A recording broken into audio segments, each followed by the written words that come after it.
Бойдақ жігіттің бөлмесінде түнеп шыққан ару. Қараңғы түсіп, түн жамылған кез. Есіктің қағылған үнін естіп, жігіт есікті ашты. Кенет түсінбестен дауыстап жіберіп, «Сен кімсің?» деді. Ол, «Мен студентпін, мұнда мұғалімдермен келген едім. Бірақ олар мені жалғыз тастап кетті. Ал мен қалай қайтуды білмеймін» деп жауап берді.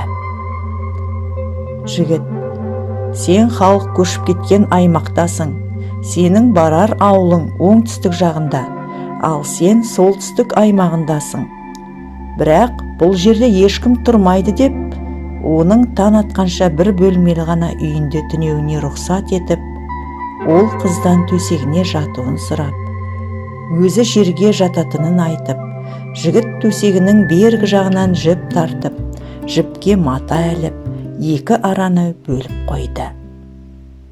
Ал қыз болса, қатты ыңғайсызданып, түнде бір әурет жері ашылып қалудан қорқып, қымтанып жатты.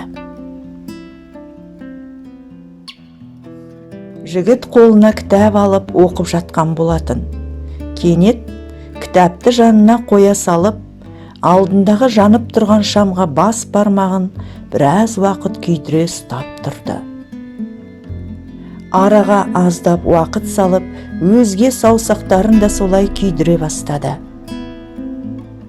Қыз қымтана дыбыс шығармай көзіне жас алып, шариғат талаптарына қайшы іс-әрекеттер болмауын тілеп, қорқып жатты.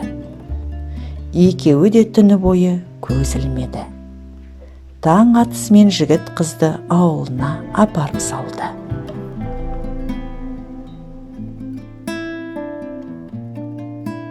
Қыз жігітпен болған оқиғаны әке-шешесіне бұлжытпай айтып берді.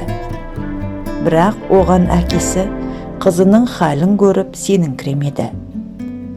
Қыз түндегі қатты қорқыныштан ауырып қалған еді. Ертеңіне әкесі сол ауылға барып, жігітке жол көрсетуін сұрайды. Сол кезде жігіт жол көрсетіп жатқанында саусақтарының күйгенін көріп, жолшылай себебін сұрайды. Жігіт, «Кеше бір сұлу қыз келген еді. Түнде менің бөлмемде қонған болатын. Екеуміз ғана болғандықтан, екеудің үшіншісі шайтан болады» дегендей, түнде шайтан азғырды. Мені азғыруы қатты күшейген кезде, тозақтың отын есіме алу үшін саусағымды күйдіріп, нәпсімді тежеп отырдым.